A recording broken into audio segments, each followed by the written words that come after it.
അന്ധകാരത്തിൽ കഴിഞ്ഞ ജനം മഹത്തായ ഒരു പ്രകാശം കണ്ടു. കൂരിരുട്ടിന്റെ ദേശത്ത് വസിച്ചിരുന്നവരുടെ മേൽ പ്രകാശം ഉദിച്ചു. 28 വർഷമായി വൈദിക ജീവിതത്തിനിടയിൽ ആദ്യമായാണ് കേരളത്തിൽ ഒരു ക്രിസ്മസ് ആഘോഷിക്കുവാൻ എനിക്ക് അവസരം ലഭിക്കുന്നത്. തന്നെ തള്ളിപ്പറഞ്ഞ ഒരു ജനതയെ തേടി വന്ന വലിയ തമ്പുരാന്റെ കഥയാണ് ക്രിസ്തുമസ്. നമ്മോടുകൂടെ എന്നും ഇമ്മാനുവേൽ ആകാനുള്ള ഒരു സ്നേഹ ചക്രവർത്തിയുടെ ഉത്കടമായ ഉൾത്തള്ളൽ, അതാണ് ക്രിസ്മസ്. 12 മീറ്റർ താഴ്ചയുള്ള ഇടുങ്ങിയ കിണറ്റിൽ വീണ് തൻ്റെ 1.5 വയസ്സുള്ള കുഞ്ഞിനെ രക്ഷിക്കുവാൻ കയറും കോണിയും ഇരയം നിൽക്കാതെ എടുത്തുചാടിയ ഒരപ്പനുണ്ട് പെത്തലത്തല ഗ്രാമത്തിൽ.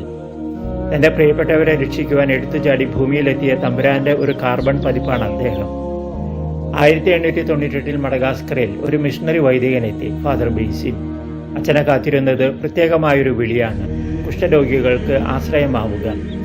കുഷ്ഠരോഗികൾക്കായുള്ള കേന്ദ്രത്തിൽ ആൺപെൺ വ്യത്യാസമില്ല, മുതിർന്നവർ കുട്ടികൾ എന്ന തരംതിരിവുമില്ല.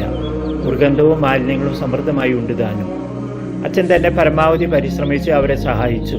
കുറച്ചു സമയത്തിനുള്ളിൽ ആ ആലംബഹീനരുടെ കണ്ണിലുണ്ണിയായി മാറി ബേസിം അച്ഛൻ.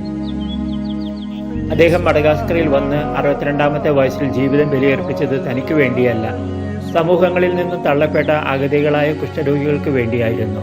കാരണം അച്ഛൻ്റെ തമ്പുരാനായ യേശു ബെത്ലഹേമിൽ വന്നത് തനിക്ക് വേണ്ടിയായിരുന്നില്ല, തന്നെ തള്ളിപ്പറഞ്ഞ തള്ളപ്പെട്ട ഒരു ജനതയ്ക്ക് വേണ്ടിയാണ്.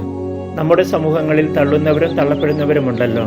നമ്മെ തള്ളിപ്പറഞ്ഞവർക്ക് നന്മ ആഗ്രഹിക്കുവാൻ നമുക്ക് കഴിയുമോ?